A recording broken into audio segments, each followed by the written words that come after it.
మహిమ కలుగును గాక. క్రీస్తునందు ప్రియమైన దేవుని వాళ్ళరా, ఎలా ఉన్నారు? బాగున్నారా? మనం అందరం బాగున్నాం. దేవుని ఉన్నత కృపలో మనం దినదినము భద్రపరచబడుచు ఉన్నాం. ఈ యొక్క చివరి దినాలలో, ఈ యొక్క చెడ్డ దినాలలో, భయంకరమైన దినాలలో ఉండి నా మాటలు కాదు, దేవుడే అన్నారు. చెడ్డ తరము అన్నారు, చివరి తరము అన్నారు. కనుక ఈ భయంకరమైన దినాలలో ఈ గొప్ప దేవుని కలుసుకొనుట, తెలుసుకొనుట, దేవుని మాటలు వినుట మనకిచ్చిన గొప్ప భాగ్యమని నేను చాలా సంతోషిస్తూ ఉన్నాను. రండి, మరి ఈ దినం కూడా దేవుని యొక్క మాటను మనం ధ్యానించి మనము ముందుకు వెళ్దాం. యెషయా గ్రంథము 42వ అధ్యాయము 20వ వచనంలో ఒక అద్భుతమైన విషయాన్ని ప్రభువారు వ్రాయించి ఉన్నారు. నీవు అనేక సంగతులను చూచుచున్నావు కానీ గ్రహింపకున్నావు, వారు చెవియొగ్గిరి కానీ వినక ఉన్నారు. ఏమండి, అనేక సంగతులు తెలుసట. చూడండి, కొంతమందిని చూస్తే చిన్న చిన్న పిల్లలు ఈ రీతిగా సెల్ ఫోన్ కనుక పట్టుకుంటే ఎన్ని విషయాలు వారు బయటకు తీస్తారు అందులో నుంచి. అందరు కాదనుకోండి, కొందరు ఎన్ని సంగతులు వాళ్ళకి తెలుసో చూడండి. ఒక చదువుకున్న వ్యక్తి ఆ కంప్యూటర్ ముందు కనుక కూర్చుంటే ఎన్ని విషయాలు అందులో నుంచి బయటకు తీస్తాడో చూడండి, ఎన్ని సంగతులు అతను చూస్తాడో చూడండి. కానీ దేవుని వాక్యం సెలవిస్తున్నది, ప్రియ దేవుని బిడ్డలరా, నీవు అనేక సంగతులను చూస్తున్నావు కానీ గ్రహింపుకున్నావు. గ్రహింపు ఉండాలి మనిషికి. అయితే నేను చూసేది కరెక్టేనా? నేను చేసేది కరెక్టేనా? నేను ఊహించేది కరెక్టేనా?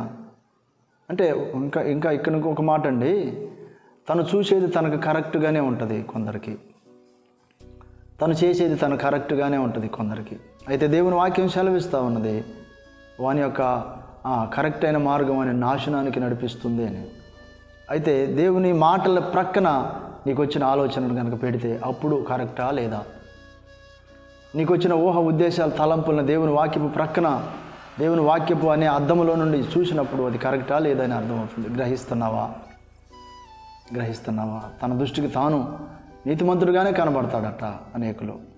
కనుక కొంతమంది మరి చూడండి, పాపంలో కూరుకుపోయిన వారు, వ్యభిచారులు, నరహంతకులు, మరి దొంగలు, వారందరూ కూడా వారు చేసేది వారు అనుకుంటారు మేము చేసేది కరెక్టేనంటారు. కానీ దేవుని వాక్యం అంటూ ఉన్నది అవి తప్పు, అలా చేయకూడదు, అలా ఉండకూడదు అని. కనుక గ్రహింపు లేకుండా కొంతమంది పెద్ద పెద్ద విషయాలు చూసి చేస్తూ ఉంటే, మరి కొంతమంది చిన్న చిన్న విషయాలు చూసి చేస్తూ ఉంటే, ఈ రీతిగా ఒకరికి తెలియకుండా ఒకరు అందులో పడిపోతూ ఉన్నారు. పాపములో, అవిధేయతలో, అక్రమములో, చివరికి నరకంలో కూడా. ప్రియ దేవుని బిడ్డలరా, మీరు చూస్తున్నావు అనేక విషయాలు. నీతోనే ప్రభు మాట్లాడుతూ ఉన్నాడు. ప్రియ సహోదరుడా, సహోదరి, నీతోనే దేవుడు మాట్లాడుతూ ఉన్నారు. నువ్వు చూచు ఉన్నది గ్రహిస్తున్నావా?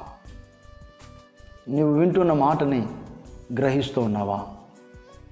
ఏమి వింటున్నావు? ఏమి చూస్తున్నావు? అవి నీకు ప్రయోజనకరమైనవేనా? అవి నీ కుటుంబానికి ప్రయోజనకరమైనవేనా? అవి నీ బిడ్డలకు ప్రయోజనకరమైనవేనా? వాటి వలన నీకు, నీ కుటుంబానికి, మరి నీ పరిధిలో ఉన్న ప్రజలకు మేలుకరమేనా? గ్రహిస్తే ఎంత బాగుంటుంది.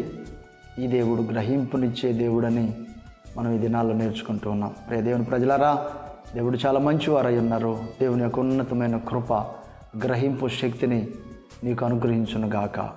ఆమేన్. చిన్న ప్రార్థన చేసుకుందామా? ప్రేమ కలిగిన తండ్రి, దయగలిగిన గొప్ప దేవ, మీకు వందనాలు, స్తోత్రాలు నాయన. ఎంతో మంచివారై ఉన్నారు. ప్రియ ప్రజలతో నాయన, అయ్యా మీరు అందించమని సెలవిచ్చిన మీ మాట ఎంతో గొప్ప ఉన్నతమైనది ప్రభా. నాయన తోడై ఉండండి. చేయుచున్న పని, చేయుచున్న ప్రయాణాలు భద్రపరచండి. మరి ముఖ్యంగా గ్రహింపు అనే ఆ ఉన్నత కృపలో నిలవబెట్టండి. ఈ దిన పనులు, ప్రయాణాలు, ప్రయత్నాలను ఆశీర్వించమని, దీవించమని నజరేయుడైన యేసయ్య పరిశుద్ధ నామమున అడిగి వేడుకొంచున్నాము తండ్రి. ఆమేన్. మన తండ్రి అయిన దేవుని ప్రేమ, మన రక్షకుడైన యేసుక్రీస్తు ప్రభువారి కృప, పరిశుద్ధాత్మ దేవుని సన్నిధి, సహవాసం మనకందరికీ తోడై ఉండి నడిపించును గాక. ఆమేన్. దేవుడు నిన్ను ఎంతో ప్రేమిస్తూ ఉన్నాడు.